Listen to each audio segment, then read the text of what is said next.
Well, hello and welcome to the Wine and Wisdom Show.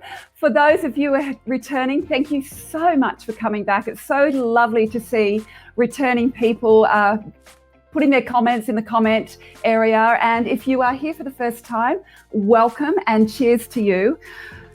This show, apart from being around wine and obviously sharing wisdom, it's actually all about connection.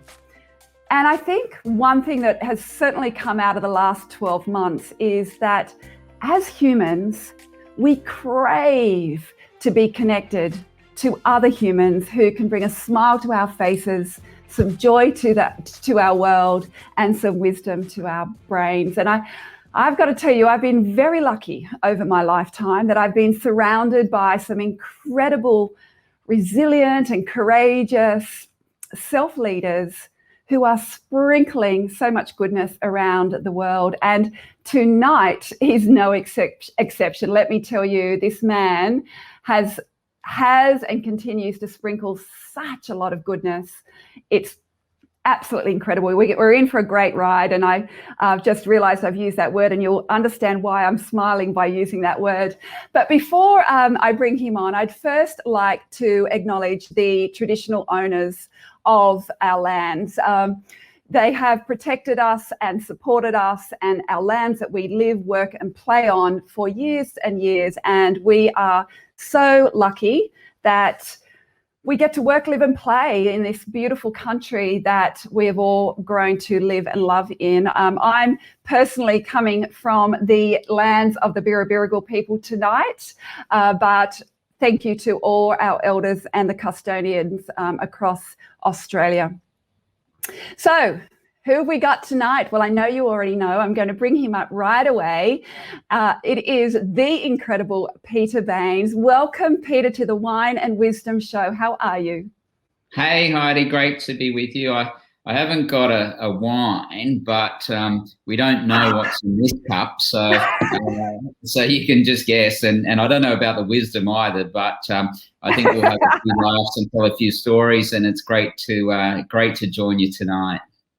Yeah, Peter just told me he's in training for a 50-kilometre run in a couple of weeks. So we do excuse him for not having wine in his glass. But just so I don't feel like I'm the only one drinking tonight, I'd love to know what you are all drinking.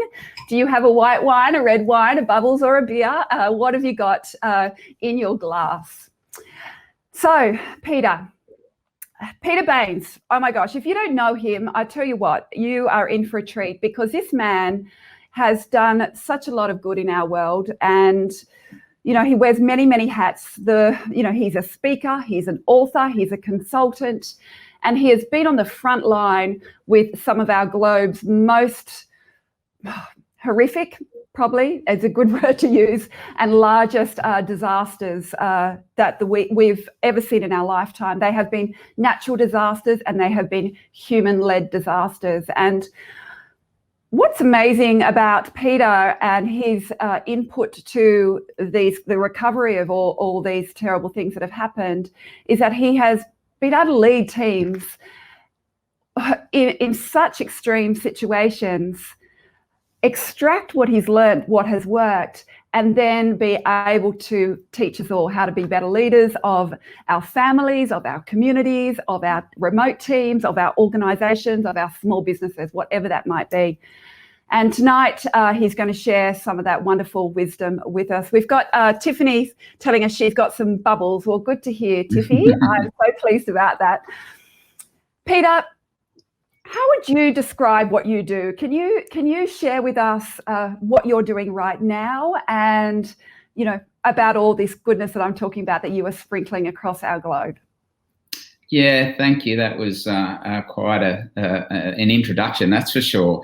I guess, like if you talk about what I'm doing right now is a lot of the effort and work that we're doing is in supporting Hands Across the Water, which is a charity that I started in 2005, and we support kids and communities in Thailand. And no doubt it wouldn't be a surprise to people that it's been a bit of a rough road the last 13, 14 months for the charity sector, particularly those working offshore. And so we're just doing our best to keep the ship heading in the right direction. And we know that there's good times ahead for us, but we've just got to get there.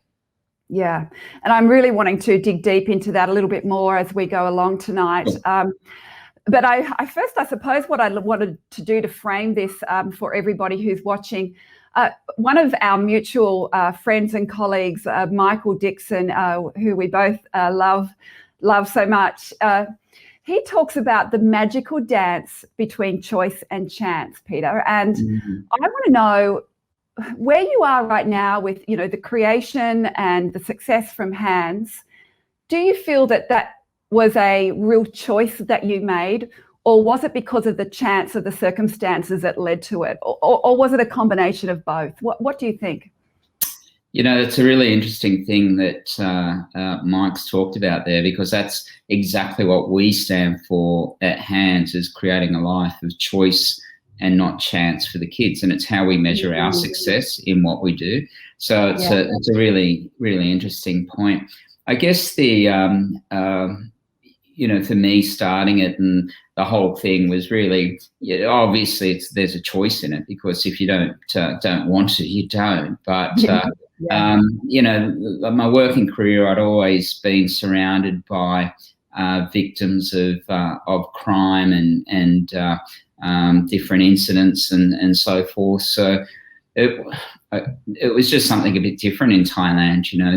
Meeting these kids who'd all lost their parents and were living in a tent, and there was an opportunity to do something, and it didn't, I didn't feel, upon meeting them, this overwhelming, calling or desire or so forth. And so I guess you judge it yourself as to whether it was a chance opportunity. There was a choice that was made, and we end up where we are now.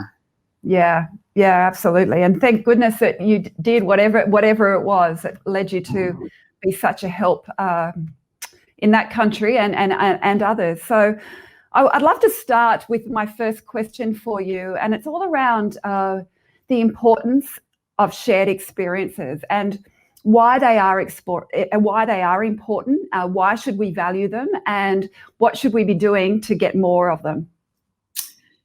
Yeah, again, it's something that is just fundamental to us at Hands, and up until March of 2020, I would say that was where the gold lied in what we did, and creating memorable shared experiences has been the foundations upon what we started. And for us, it was really taking people to Thailand on bike rides, and it was this opportunity to develop relationships with people, and some you knew, some were family, some you didn't know, some were business colleagues, and the strength of the shared experiences created bonds that those who haven't been part of it don't understand. And I guess it's it's very similar to the deployments that I had overseas, working in Bali after the bombings, or Thailand over there. The teams that I worked with, a very different type of shared experience, but it was something that what we went through can only ever be understood by those of us that went through it. And there's bonds that were formed that can only be understood by those that are part of it. And in some respect, that's what's created with the bike rides. We're only a couple of days home from our most recent bike ride up in Mudgee, and it was pretty horrendous weather with the rain and the wind. But it was that adversity that created the strength in the team and the shared experiences. And I've seen it on so many levels, the value that comes from shared experiences. And as I say, up until March of last year, it was, for us, was the gold.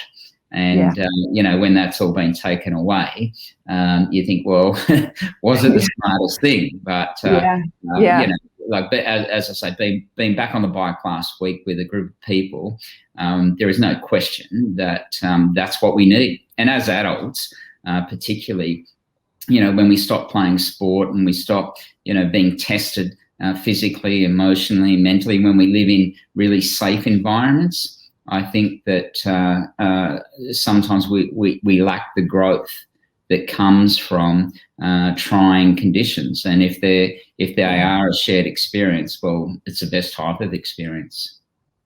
And I think, when, especially last year, I mean, we're so lucky here in Australia, but there's people all around the world still who are very isolated right now. They're not getting the opportunity to share human experience like they've known. Of course, it's had to be very different. And that's really tough, right? When we, as humans, as we talked about, this connection piece, it's such a crucial part of our physical, mental, and social well-being, really, isn't it? That we are connected with other humans. We are social beings. We shouldn't be socially distancing. We should be social. Yeah, absolutely.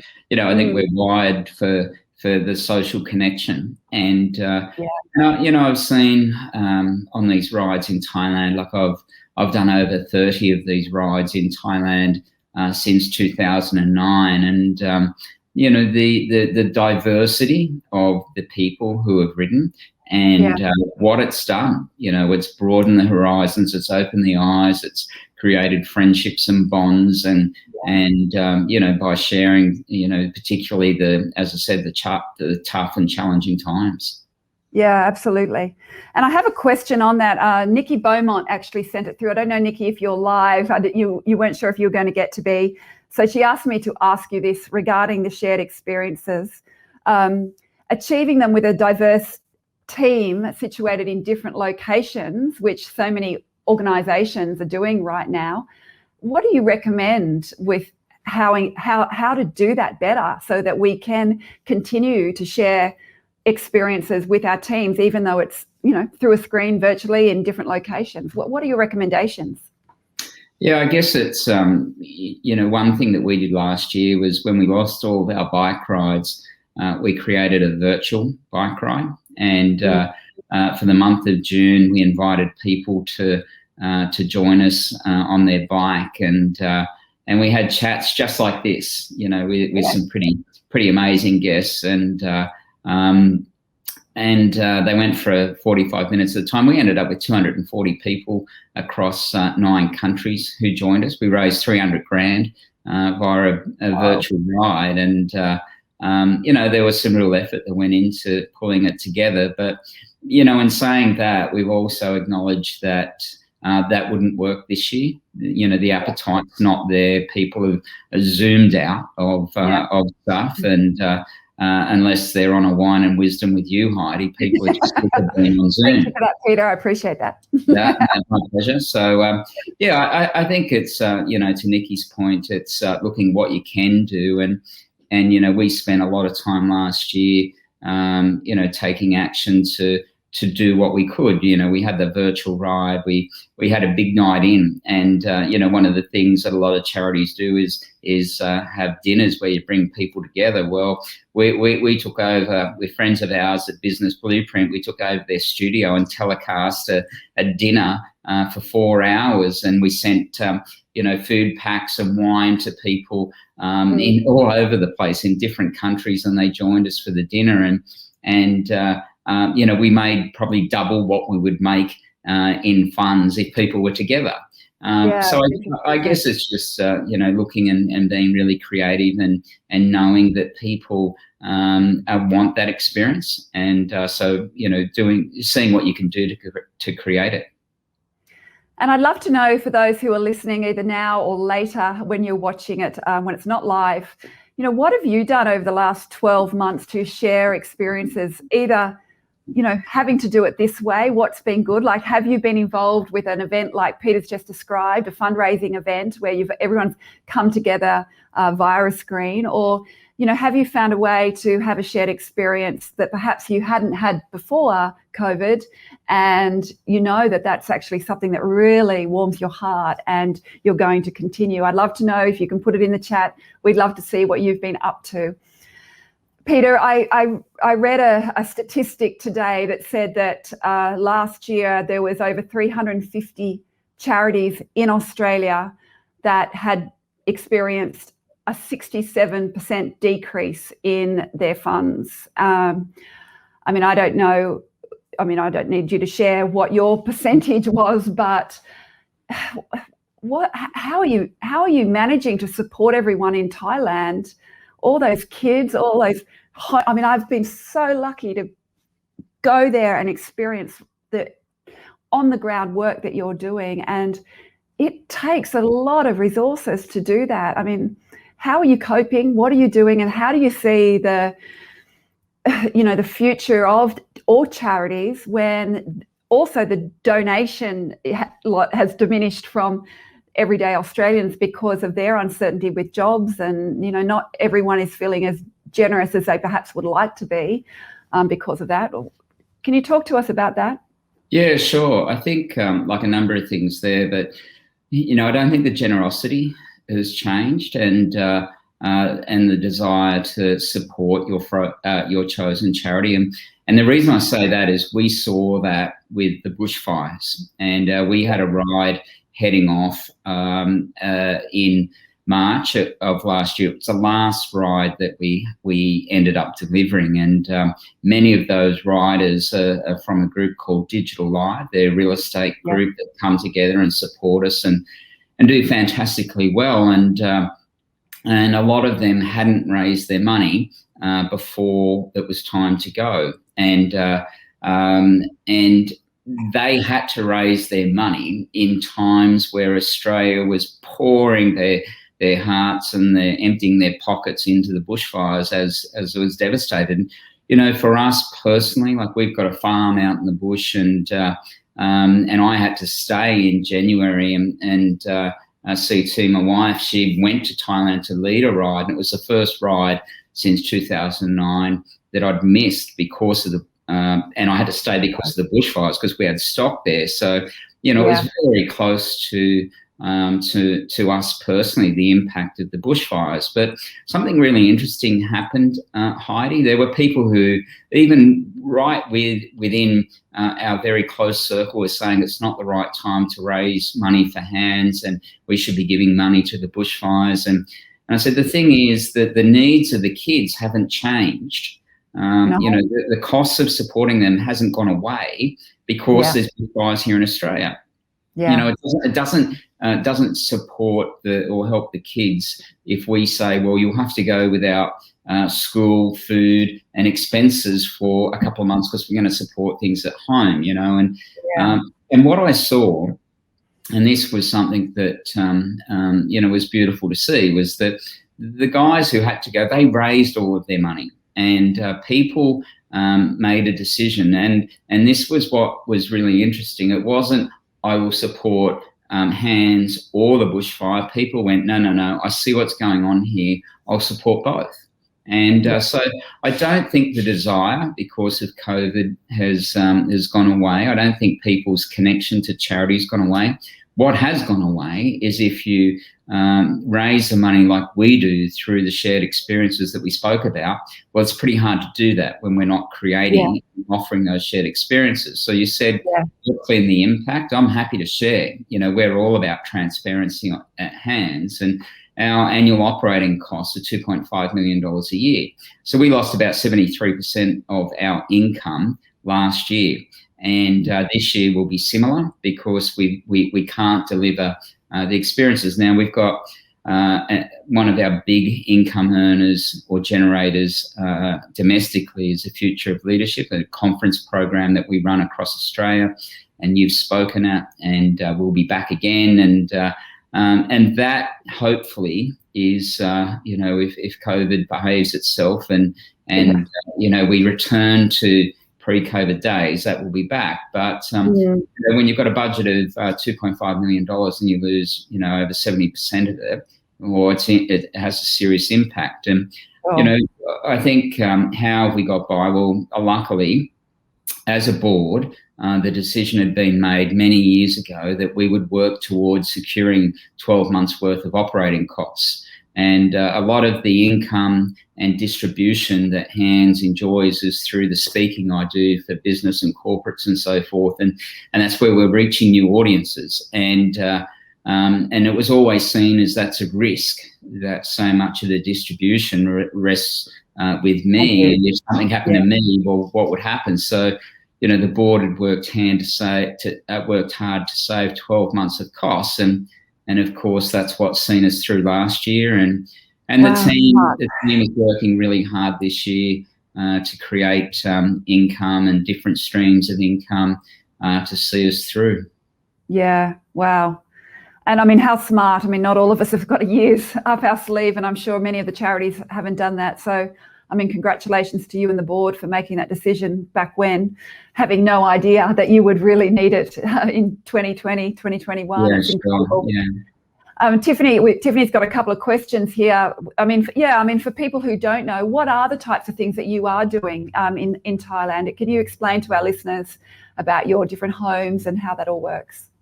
Yeah, it started with the building of one home, and there was a few of us who came together from different parts of the world to raise enough money to build the first home. And I'd met these kids while I was over there doing the identification of those who had died in the tsunami. And I spent, several months working in Thailand, leading the international team. And I met these kids, and it was put to me by one of the team that I was working with, and she said, should we raise some money to support these kids? And said, yeah, absolutely. And we built them a home, and I went there, and Heidi, and I thought, well, we built the home, the job's done. And obviously I couldn't have been further from the truth. That couldn't have been further from the truth. And, 15 years later, we've now built 7 homes across Thailand, and we, have a number of kids. We support about 350 kids on an ongoing basis, and they leave and others come in. And, what we know with our kids is the best place for kids is with families, when all things are equal. But when things aren't equal, we provide opportunities. And in 2010, we took on a lady I met by the name of Maythil, who was supporting kids who had lost their parents, or they themselves had HIV. And when I met them in 2010, these kids were dying on a fairly regular basis. And this incredible woman has devoted her life since leaving university, and she spent 30-odd years up there now and has buried 1,027 children. And these kids were dying because they just didn't have access to affordable medicine. And HIV is no longer a medical problem, it's one of poverty. Yeah. So we were able to take on that home, support them, provide them with the medicine, provide them with the complementary medicine and the meals and everything they need, and the kids stopped dying. And but our care extends well beyond homes, and as we said at the beginning, we measure ourselves by the choice the kids have. We run university scholarship programs. We've got 27 kids who have graduated from university. We've got 20 that are currently studying uni, and there's a whole lot of work that goes on and in Thailand to support the 7 communities that we do. Yeah. And, as I said, for people who don't know, I had the opportunity when I was speaking at one of Peter and Claire's Future of Leadership conferences in 2019. I went to Bangkok to speak at their conference, and then got to fly to what is Home Hug, to the home that Peter's just talked about with the kids who have had HIV or their parents. And I can't tell you the love that just oozes out of every kid there for the opportunity for them to have the choice, as you've talked about. And,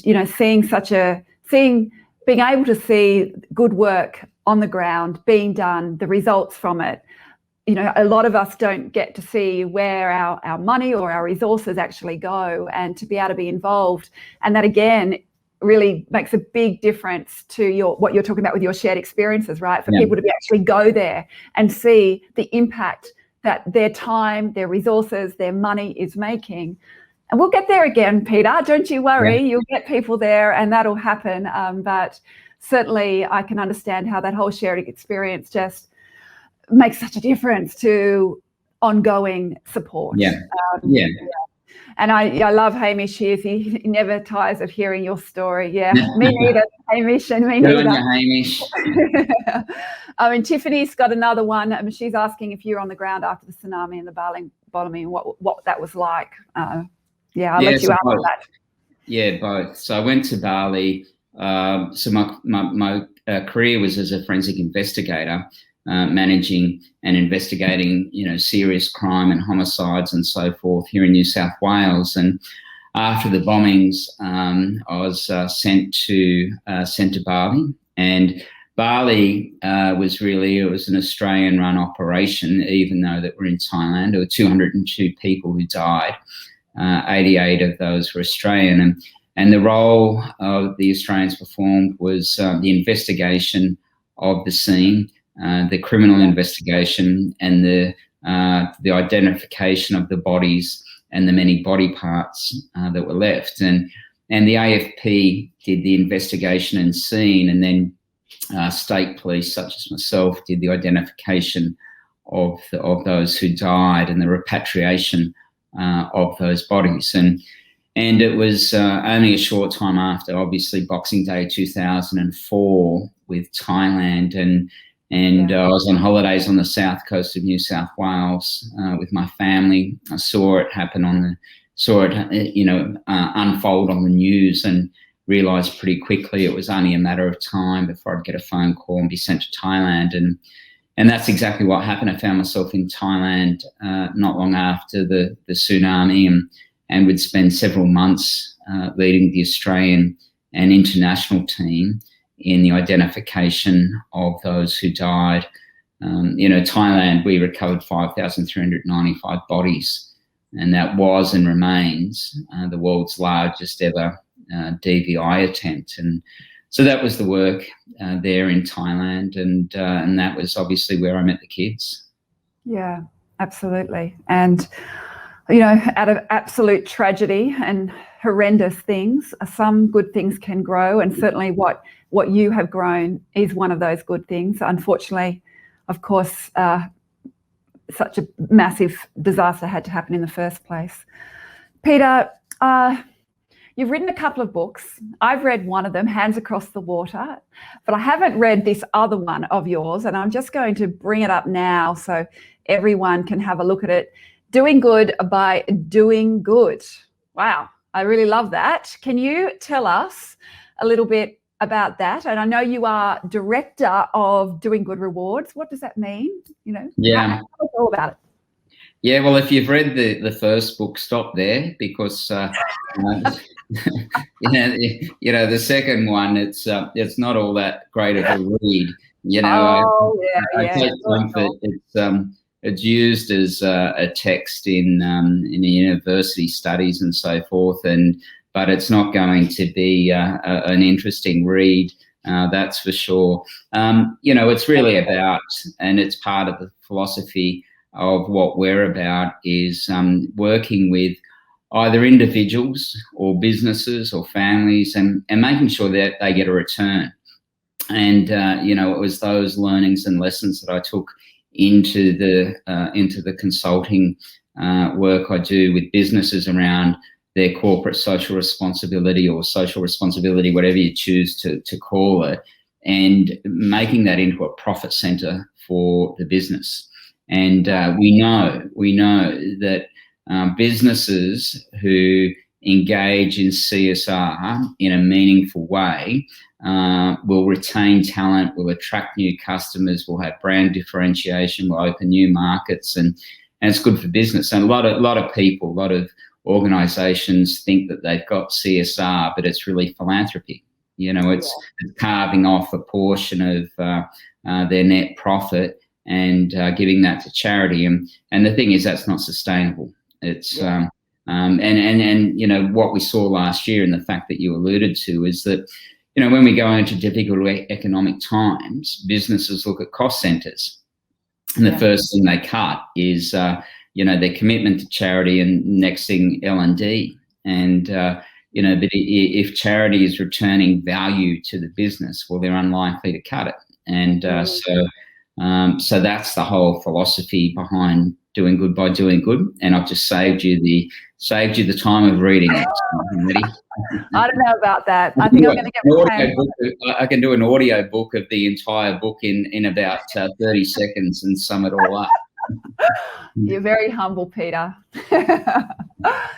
Now, Peter, this has been a tough year for you. Firstly, obviously, that you can't have the shared experiences that you have loved so much, that has filled such a massive part of your life, not just professionally. I know what that means to you as a person, as an individual.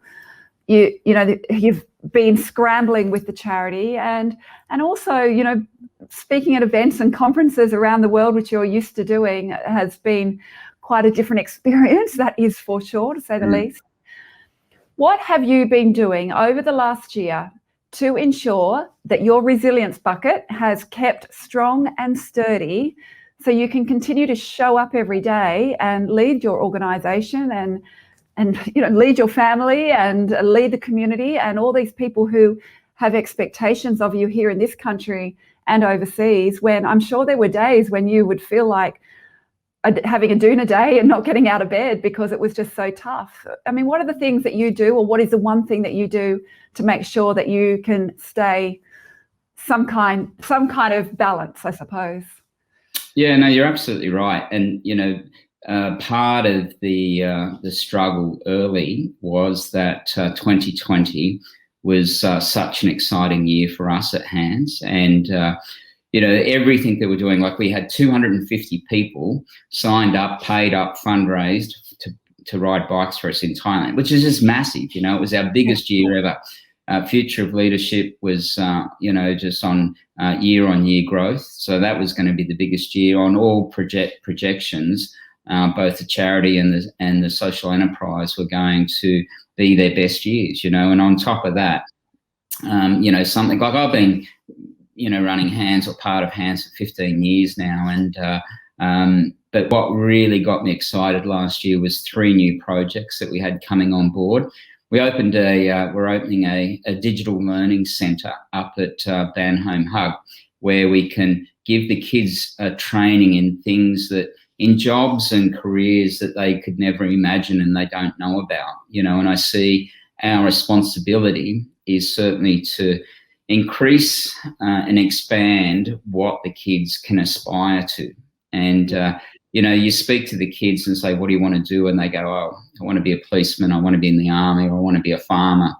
And there's nothing wrong with those. Like I do 2 of them. I was in the police and I'm a farmer. And, there's nothing wrong with that. But, I feel like we'll have achieved part of what we're about when the kids say to me, I want to be a drone pilot. I want to be, work in AI. I want to do, create animation and all these things. So we built this digital learning centre where the kids can be trained in this kind of stuff. And that's taken a massive hit since the centre's open, but the activity's not where it should be because of disruption to different providers not being able to get there. We're about to open a hospitality training centre, which is in the Khao Lak region of Thailand, to create opportunities not just for our kids, but for the community of that region to be trained so they can have employment opportunities that will increase their salaries and the income that they can generate to increase their standard of living.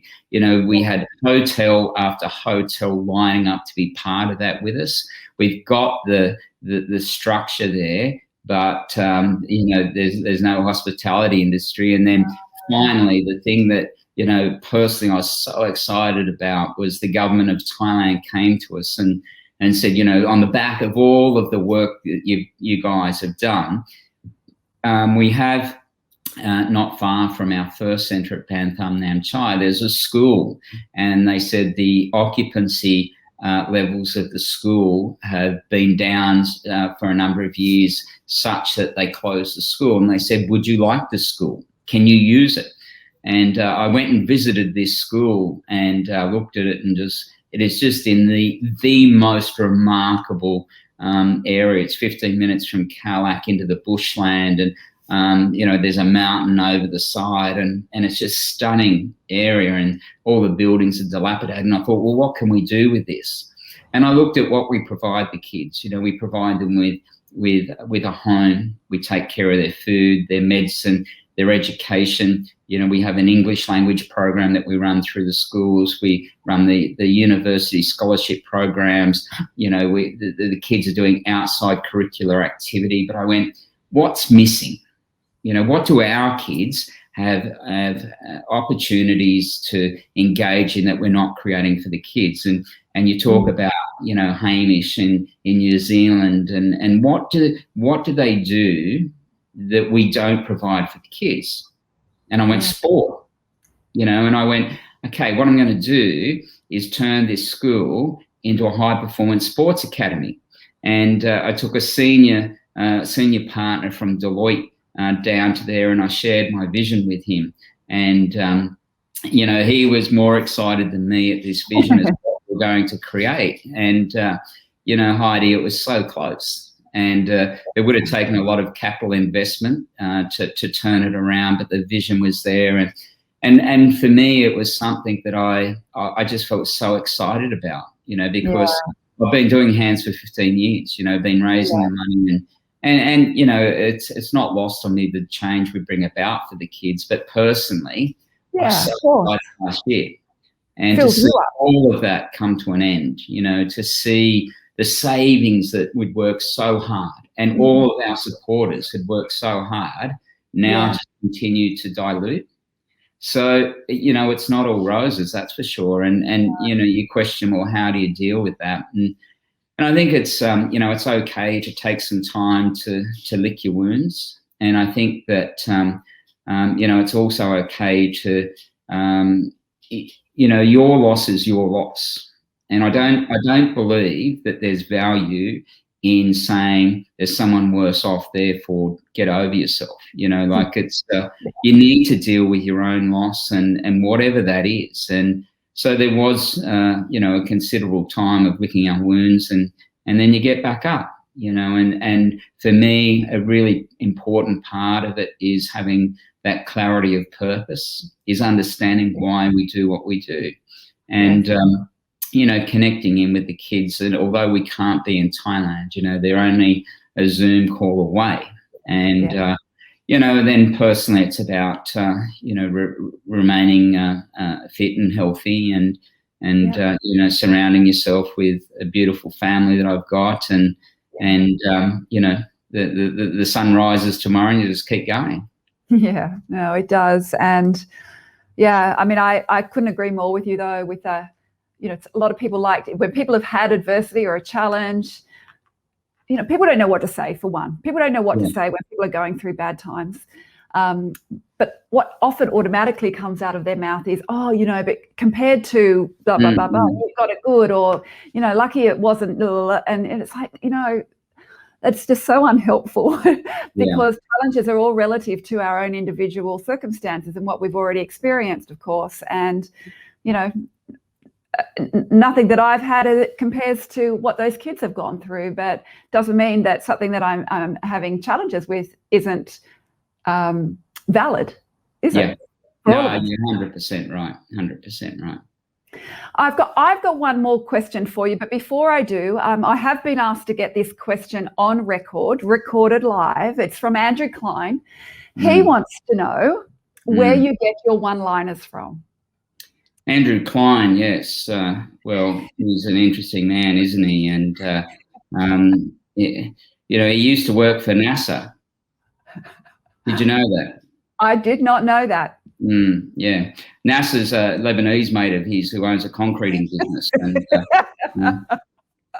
And there you go, an Andrew Klein line. So, people think I go to Future of Leadership for the inspiration that comes from the speakers and the wisdom that flows from stage. I just go there to listen to Andrew deliver his lines so I can sit there. And people think, oh, geez, studious, this guy's sitting in the audience making notes. And what they don't know is that's my keynote material for the next 12 months. Well, I'm just noting that it's 8:39, so we're 39 minutes in. I'm going to let Andrew know where he has to go to so we can hear that live. Absolutely. That's great. And while you mention it, Peter, and I'm going to put the links into the chat afterward, into the comments afterwards, but for anybody who would love to not only support hands, but also to be empowered and inspired and learn incredible lot of insights from some amazing, inspiring speakers. There's a whole rollout of these Future of Leadership conferences coming up. Brisbane, Sydney, Melbourne, Adelaide. Perth, Canberra, Newcastle. Yes, and hopefully New Zealand, pending the bubble. No, New Zealand will go ahead because we've this year we've really looked at how do we try to protect the series. So we've got a number of New Zealand speakers for New Zealand, and it's the same with a number of the jurisdictions where we've tried to put in place some domestic speakers within their home states. And it might sound like a bit of a corny line, but I tell you what, if you look at the lineup that we've got for across the series this year, personally, I love it. And I know Andrew and I joke and that, but he says how much he enjoys it. And this is a man who's at a conference most days of the week. Some he's not invited to, but he just goes because that's the kind of guy that he is. He'll go anywhere for a free lunch. But he would. Yeah, but he talks about just the community and the strength of the lineup, and so the reason we can deliver it the way that we do is because the speakers all so generously give their time, pay for their own travel costs. And if a company tried to put on the speakers lineup that we do, they'd be paying $100,000 in speakers fees just for the day. And so we have these incredible speakers, and jump on the website futureofleadership.com.au and just have a look at the talent that's there this year. It's really exciting. Yeah, I hear Canberra and Newcastle. There's a great lineup there. An exceptional speaker I heard. I don't know who she is. Peter, this is an opportunity. Hello. Anyway, I'm going to ask you my final question. What is the most impactful piece of wisdom that you have been given in your lifetime, and why has it been such a positive impact in your life?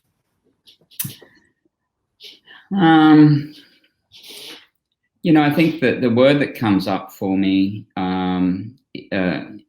straight away is presence. And it's about, and I talk about this when I present, is the value of, as leaders, in being present with the teams that we're leading.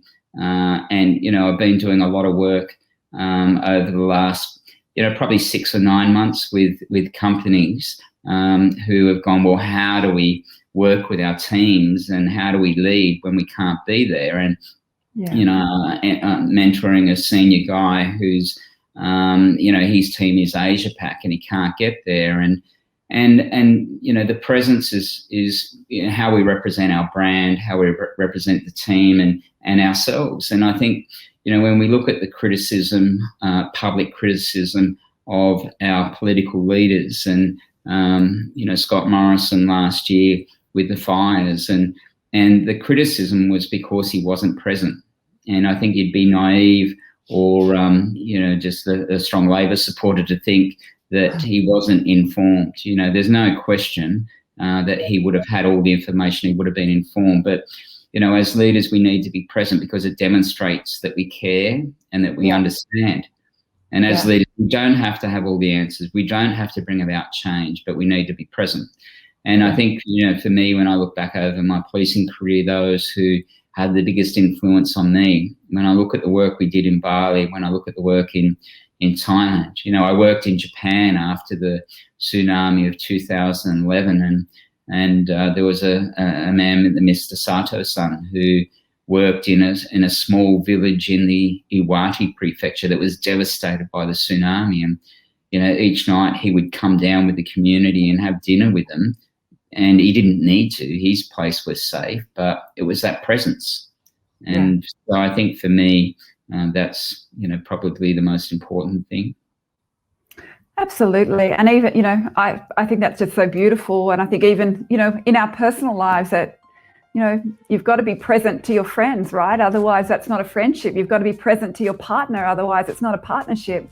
You've got to be present in your family, even if they're driving you nuts, Yeah, that's right. So, thank you. That's just a beautiful way for us to end tonight. And I think it kind of circles right back around to where we started, around connection, because that connection piece is that presence piece, isn't it? You need to be present to connect with people. You can't expect it to happen via text. You can't expect it to happen just because you feel it. You've got to be present. Yeah, absolutely. Peter, thank you so much for your time tonight. It's been wonderful to hear your stories, to hear again of all the incredible work that you're doing across the world, and especially in Thailand, but also just the incredible work that you do for individuals who can learn from you, be inspired by you, and perhaps just take one little micro change from what you deliver to them from stage or virtually now, and to improve their lives. And I think we've all been improved because of you, and I certainly know that I have. So thank you so much for everything. Thank you, Heidi. That's very kind of you. Thank you. And for everybody who's been here tonight or who watches the, later on, thank you for your time. If I'm going to put lots of things in the comment box so you can connect with Peter and what he's doing in the Hands group, seeing what's coming up for the Future of Leadership conferences and any other rides that they might have coming up that you would like to be involved with. So please reach out to them. They do great work. We need them in the world and they need your support. So I've got a smidge left. Cheers to anybody who's still having a little drink, and I look forward to seeing you all very soon on the Wine and Wisdom Show. Good night.